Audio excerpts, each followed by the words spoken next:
मरकजी वजारत अक़लियती उमूर की सेंट्रल वक्फ काउंसिल की तश्कील हुई है। वजारत ने इस ज़िम्न में नोटिफिकेशन भी जारी कर दिया है। सेंट्रल वक्फ काउंसिल के 20 में से 10 मेंबरों के नाम भी जारी कर दिए गए। मेंबरों में वारिस पठान, मोहम्मद हारून, एस मुनव्वरी बेगम, डॉक्टर दरख्शां इंद्राबी, वसीम राहत अली, सैयद तनवीर नसरीन और सैयद ज़ैनुल आबिदीन के नाम शामिल हैं।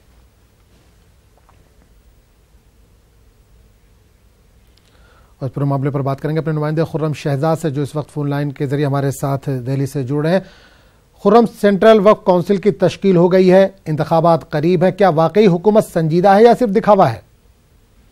देखिए आजम, ये बहुत ही अहम मामला है, क्योंकि देखना चाहिए कि जितने भी मुल्क भर में वक्फ बोर्ड हैं उनकी देख रेख करना, किस तरह से वो काम कर रहे हैं उस पर नजर रखना, और इसी के साथ साथ जो है जो वजारत अक़लियती उमूर है उससे और जो वक्फ बोर्ड है उनके दरमियान एक कड़ी का काम करना का काम ये जो है ये कमेटी करती है। अगर ये कमेटी नहीं होगी तो कहीं पर भी कोई दिक्कत आती है तो वजारत किसी तरह से मदद नहीं कर सकती। अगर कहीं पर खुर्द बुर्द होती है तो इसी सेंट्रल वक्फ काउंसिल के मेंबर्स को आम तौर पर जांच की जिम्मेदारी दी जाती है।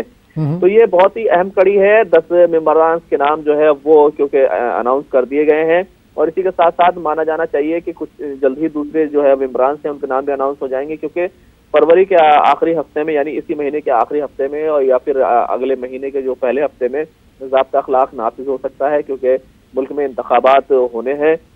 लेकिन ये बड़ा ही अहम काम है इस काउंसिल का। 21 नवंबर को इसकी पिछली कमेटी जो थी उसकी मुद्दत कार खत्म हो गई थी। अब नई कमेटी बनने की बात थी, तो क्योंकि इंतखाबात होने वाले हैं उसको देखते हुए जल्द से जल्द जो है वो जो है वजारत जो है वो अपना काम मुकम्मल कर रही है, और अगर ये कमेटी बन जाएगी तो काफी हद तक मदद मिलेगी। खुर्रम, कमेटी बनने के बाद इसकी मुद्दत कार कितनी होती है? कमेटी के कितने दिन के लिए काम करेगी? देखिए 3 साल के लिए मुद्दत कार होती है। नहीं, अगर हुकूमत तब्दील हो गई तब भी क्या ये कमेटी काम करती रहेगी? ये वजारत के और हुकूमत के ईमा पर होता है, क्या वो कमेटी को बरकरार रखती है या फिर उसको तहलील कर देती है।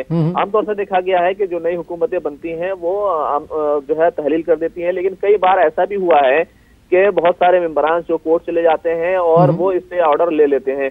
तो इस तरह की चीजें होती रही हैं, और क्योंकि 3 साल की मुद्दत कार होती है किसी भी कमेटी की, तो इसको भी 3 साल की मुद्दत कार मिलनी चाहिए। लेकिन ये भी हमने देखा है कि जब हुकूमत बदल जाती है तो हालात अलग तरह के हो जाते हैं, तो आमतौर से मेंबर्स भी जो है वो अपनी रुकनीयत से इस्तीफा दे देते हैं, क्योंकि नए मेंबर्स आते हैं और नए वजीर आते हैं, वो अपने तौर पर जो अपने अंदाज से अपने तरीके से काम करते हैं। तो इस तरह की चीजें भी रहती हैं। बहरहाल कमेटी की मुद्दत कार जो है वो 3 साल की होती है, और वक्फ सर्वे कराना हो या फिर जो है वक्फ डेवलपमेंट का काम को देखना हो, बोर्ड के अंदर किसी तरह की दिक्कत है तो उसको देखना हो, जो मरकज से मदद चाहिए या किसी तरह का फंडिंग चाहिए, तो वो सारे काम जो है ये कमेटी जो है करती है। और आमतौर से होता यह है कि मुख्तलिफ रियासतों के बोर्ड को इन कमेटी के अलग अलग मेंबरान के हवाले किया जाता है, ताकि वो वहां पर नजर रख सके, वहां जाकर इंस्पेक्शन कर सके, और वहां के लोगों से राब्ता बना करके जो है एक जो है वजारत के साथ और सेंट्रल गवर्नमेंट के साथ जो है कड़ी का काम जो है वो कर सके। तो इस मामले को लेकर के ये कमेटी की जो है बहुत ही